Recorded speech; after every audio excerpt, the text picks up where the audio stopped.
You probably think you're pretty responsible with money. You pay your bills, you're not out here buying yachts or emotional support Lamborghinis. Maybe you even move a little money into savings when the stars align and your car doesn't make a weird noise that month. But here's the problem. A lot of the habits that keep people broke don't look reckless. They look normal, responsible even. They're the kinds of money habits people do every day without thinking twice, and that's exactly why they're dangerous. Because being broke usually doesn't come from one giant financial disaster. It comes from small, repeated decisions that slowly box you in. So today, we're breaking down 10 normal money habits that secretly keep you broke. And as you listen, keep track of which one hits you the hardest, because you'll want to remember which habit you're fixing first. Let's get into it. Number 1, paying yourself last. This is one of the most common money habits on earth.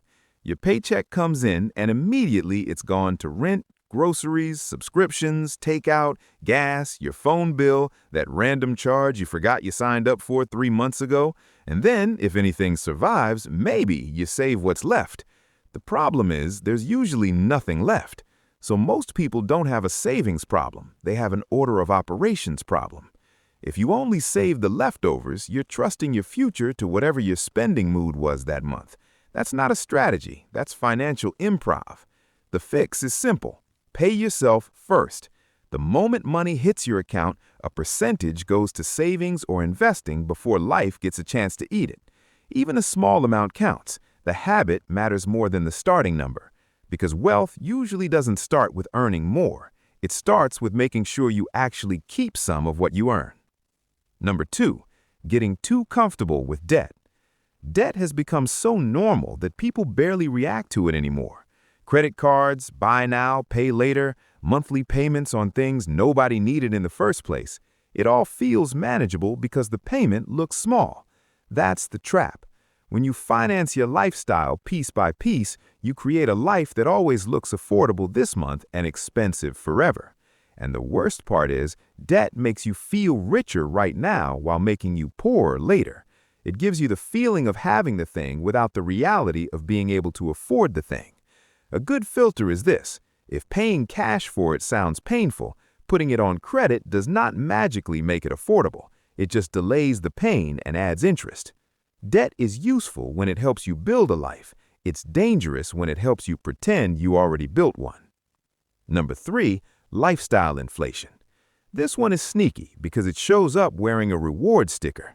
You get a raise, so you upgrade your apartment. You start earning more, so suddenly your groceries get fancier. Your car gets nicer, your vacations get longer, and your little treats start requiring financing. Again, none of that is automatically bad. The issue is when every income increase instantly gets absorbed by a more expensive lifestyle. That means no matter how much more you earn, your financial stress level somehow stays weirdly loyal. The gap between what you earn and what you spend is where your freedom lives. If every raise disappears into upgrades, then your income went up, but your life didn't actually get more secure. A smart rule is this: when your income increases, decide in advance where part of that extra money goes. Save it, invest it, use it to pay off debt. Don't let your lifestyle throw a welcome party before your goals get a cut. Number 4, not knowing your numbers. A lot of people say they want financial control, but they don't actually know what's happening with their money. They know the vibe, not the numbers. They think they spend about this much. They assume subscriptions are not that bad. They hope their card balance is basically fine. That's how money disappears. You cannot improve what you refuse to measure. If you don't know what you earn, what you spend, what you owe, and what you own, then you're not really managing your money. You're just reacting to it.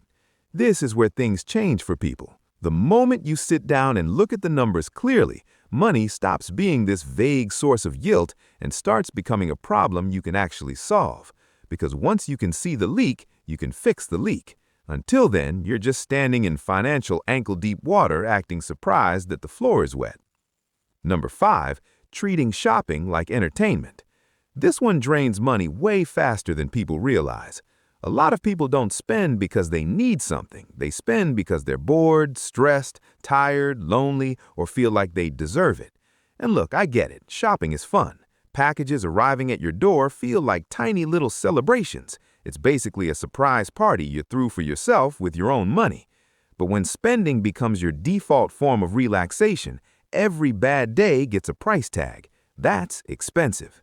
This doesn't mean never buy things you enjoy. It means stop using spending as your main hobby. If your favorite coping mechanism also empties your checking account, it might be time to diversify your personality a little bit. The goal is intentional spending, not automatic spending. Because when spending becomes emotional, it stops being about the item and starts being about the feeling, and feelings are very bad at budgeting. Number 6, thinking saving alone will make you wealthy. Saving matters a lot, but saving by itself has limits. You can cut back on coffee, cancel subscriptions, meal prep, and compare gas prices like it's an Olympic sport, and that can help, but there is a ceiling to how much you can reduce. There is not the same ceiling on how much you can earn. That's why people get stuck when their whole money strategy is based on cutting. They become incredibly efficient at managing scarcity instead of learning how to build abundance. Real financial progress usually comes from both sides working together. Spend intentionally and grow your income. Saving creates margin. Income growth creates momentum. You usually need both. Number 7, keeping too much money in cash. Now let's be clear, cash absolutely has a job. You need an emergency fund, you need short-term stability, you need breathing room. But once you've built that cushion, keeping all your extra money in a basic savings account and calling it investing is like parking a race car in a garage and bragging about how fast it could be going. Cash feels safe because it doesn't move around, but over time, money that never grows quietly loses purchasing power. So yes, keep emergency money accessible, but beyond that, your money should have a job besides sitting there looking responsible. Because safe and stagnant are not always the same thing, but people confuse them all the time. Number 8, waiting too long to invest. This is where a lot of people hurt themselves without realizing it. They think they need more money first, or more confidence, or a perfect understanding of the market. So they wait, and wait, and wait, but investing rewards time more than perfection. Starting earlier with a modest amount often beats starting later with a bigger amount, because compounding needs time to do its thing.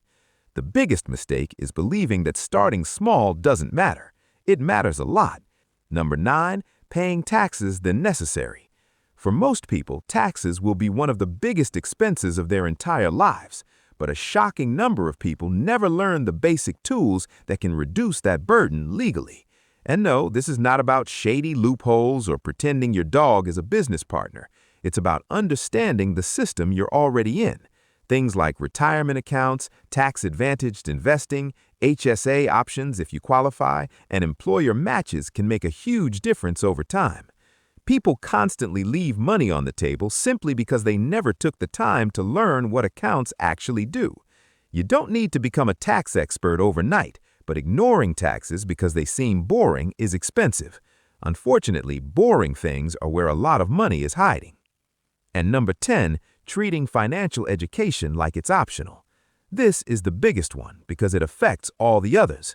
Money touches your housing, your stress, your relationships, your career choices, your freedom, and your future. Yet most people spend more time researching where to eat brunch than learning how interest, investing, and taxes work.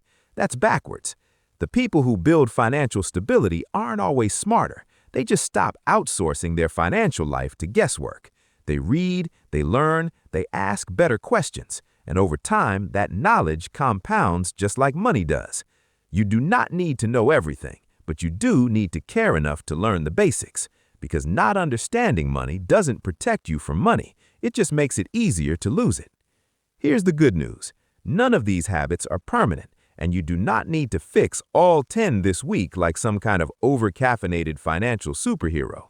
Just pick one habit, one shift, one better decision you repeat until it becomes normal. Because the same way bad habits quietly keep people broke, good habits quietly build people free. Think about which of these 10 habits hit closest to home and decide which one you're changing first.